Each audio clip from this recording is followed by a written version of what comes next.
Here are 3 examples of the Personal Credit Allocator PC13V1 software for these allocations of the children's personal exemptions and child tax credits, which are called personal credits.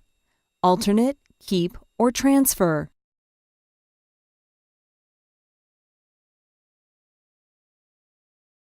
In all but the last of these examples, there are 3 personal exemptions and 2 child tax credits from the parent's children.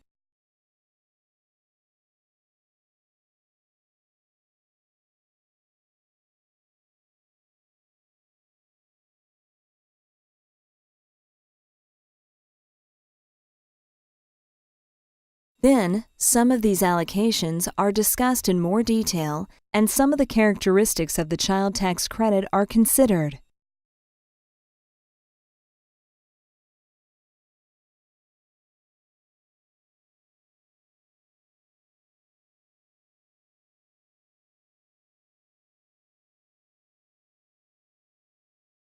Finally, a very complex example is presented.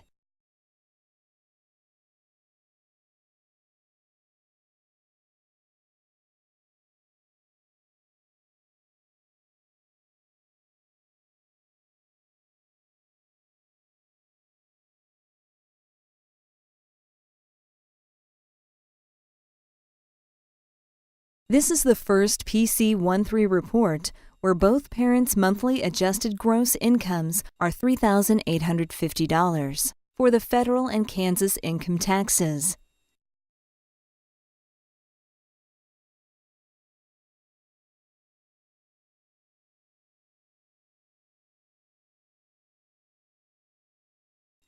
The custodial parent can have filing statuses of head of household or married, joint, and in this case, it is head of household. The non-custodial parent can have filing statuses of single, head of household, or married, joint, and in this case, it is single.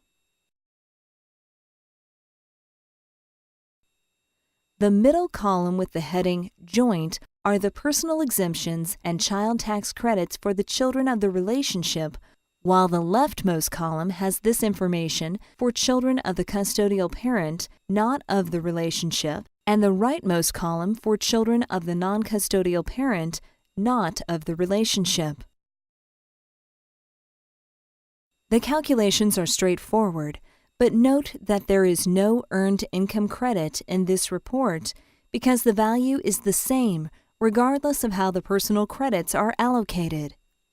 This means that the earned income credit, if any, is the same amount in column 1 and 2 and the same amount in columns 3 and 4, and so they cancel out. At the bottom of the report, the custodial parent gains $170.24 going from alternating to all and loses $170.24 going from alternating to none. Similarly, the non-custodial parent gains $170.24 going from alternating to all and loses $170.24 going from alternating to none. Thus, there is no family-wide advantage in going from alternating to any other allocation, and the non-custodial parent is reimbursed $170.24 if the custodial parent keeps the personal credits. Alternating is the best allocation because both parents are in the federal income tax bracket of 15% and the Kansas income tax bracket of 4.9% when each parent has all the personal credits and then none of them.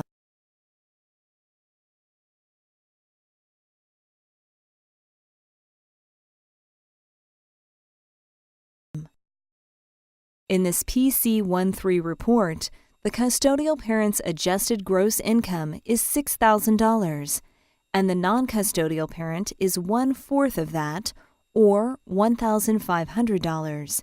Not surprisingly, with this income difference, the best allocation is for the custodial parent to keep the personal credits. If that is the case, then the custodial parent gains $214.20 going from alternating to all, while the non-custodial parent loses $125.10, going from alternating to none. This model reduces child support by half of the custodial parent's gain of $214.20 plus half of the non-custodial parent's loss of $125.10 for a total child support reduction of $169.65. Note that the custodial parent thus gains $214.20 from fewer income taxes minus $169.65 from the reduced child support for a net gain of $44.55.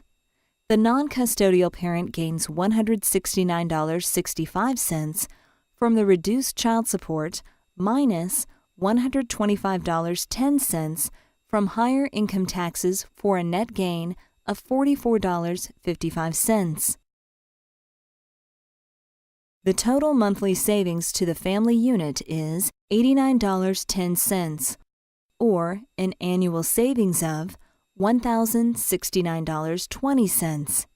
And where did the money come from? Reduced income taxes for the custodial parent are greater than the increased income taxes for the non-custodial parent, and the difference is divided equally. This is a win-win. In this PC13 report, the custodial parent has the lower adjusted gross income of $1,499, and the non-custodial parent has the higher adjusted gross income of $6,001. Not surprisingly, with this income difference, the best allocation is for the custodial parent to transfer the personal credit. If that is the case, then the custodial parent loses $110.35, going from alternating to none, while the non-custodial parent gains $218.99, going from alternating to all. Thus, the best allocation is the transfer, and the child support is increased by half of the custodial parent's loss of $110.35, plus half of the non-custodial parent's gain of $218.99, for a total of $164.67. Note that the custodial parent thus gains $164.67 from the increased child support minus $110.35 from higher taxes for a net gain of $54.32. The non-custodial parent gains $218.99 in fewer taxes minus $164.67 from the increased child support for a net gain of $54.32. The total monthly savings to the family unit is $108.64, or an annual savings of $1,303.68. And where did this money come from? Reduced income taxes for the non-custodial parent are greater than the increased income taxes for the custodial parent, and the difference is divided equally. This is a win-win. If the custodial parent keeps the personal credits, then the non-custodial parent is reimbursed by that parent's loss going from all to none, or the sum of all to alternate and then alternate to none, or $437.97.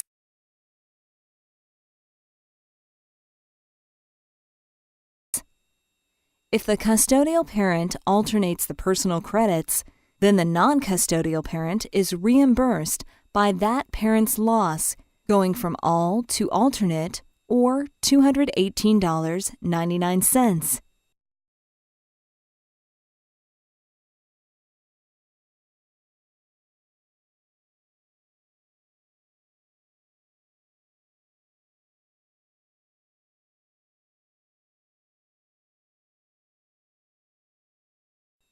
Here is the summary of the allocation rules.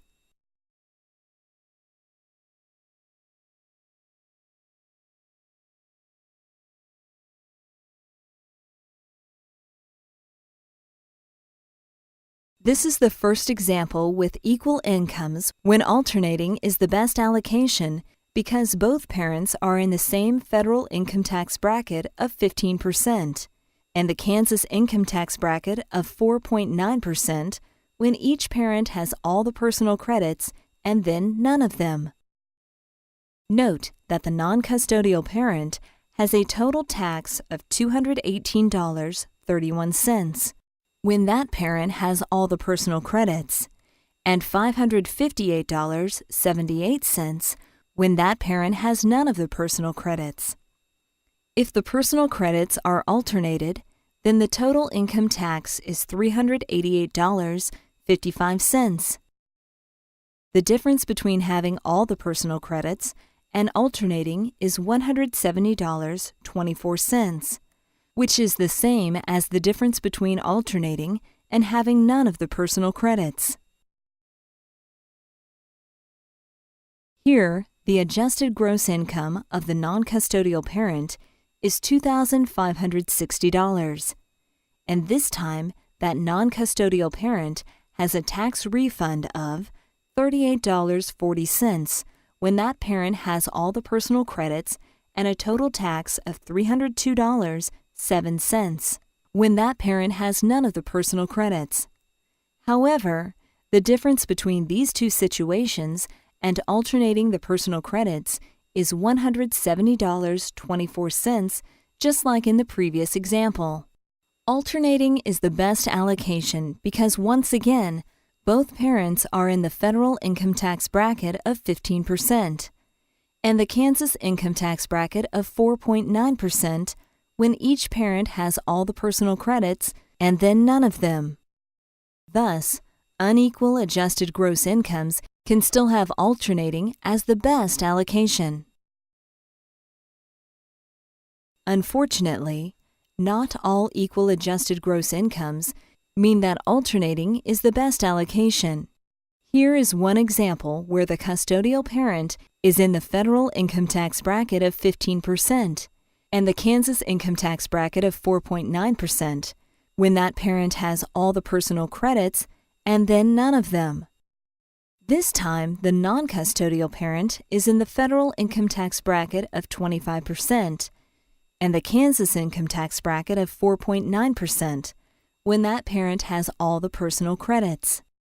If there is a transfer with a corresponding child support increase of $193.88, each parent saves $23.65.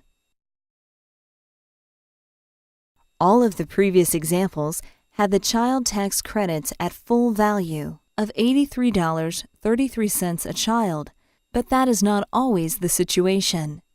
In this example, the custodial parent's federal adjusted gross income is $1,000, so there is no federal taxable income, but there are two child tax credits totaling $166.66. However, in this case, there is an additional child tax credit, which is the adjusted gross income of $1,000 minus $250 times 15% or $112.50. Since there is no federal income tax, this entire credit of $112.50 is the federal refund.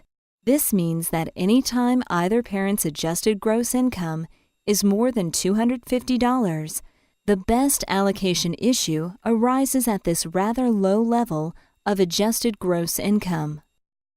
For the non-custodial parent, there is plenty of federal income tax due, but the child tax credit starts to phase out at a 5% rate in steps of $4.17, starting at $6,250.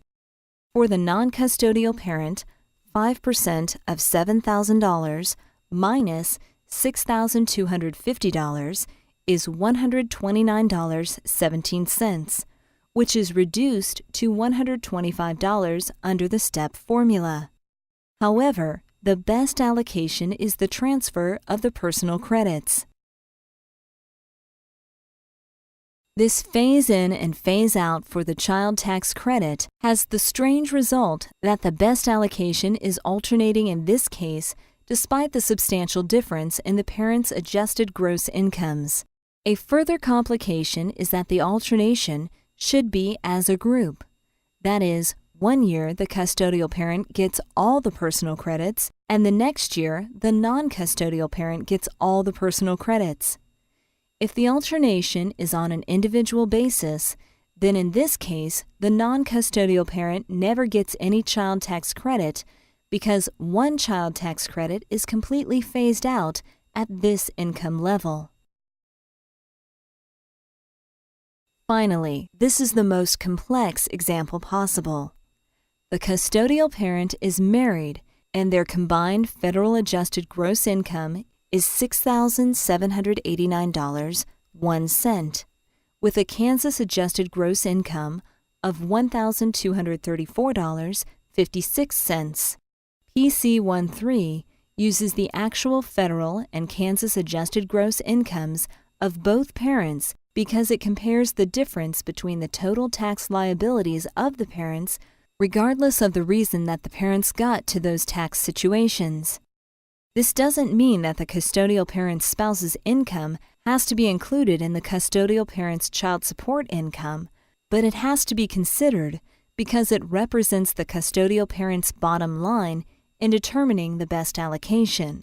This is why the custodial parent's filing status is married, joint. The custodial parent has another child from this marriage, and that information is reported on the bottom of the intake form. This information is important because PC13 reports the actual tax effects for the various allocations.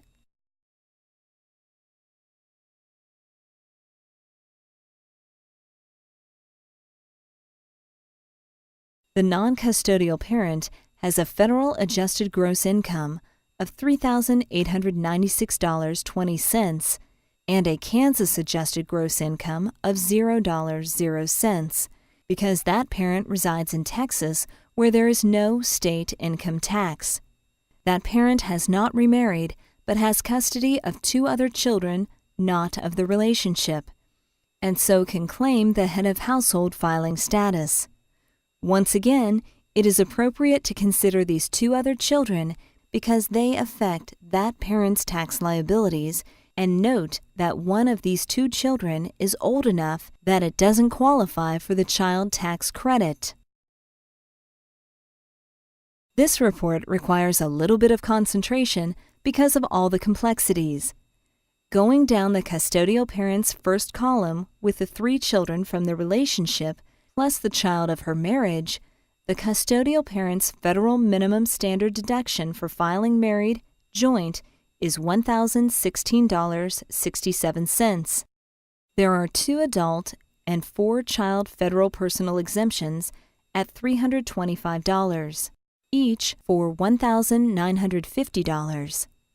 The child tax credit is $249.99, although the adjusted gross income is greater than $6,250 because the phase-out when filing married, joint, is $9,166.67.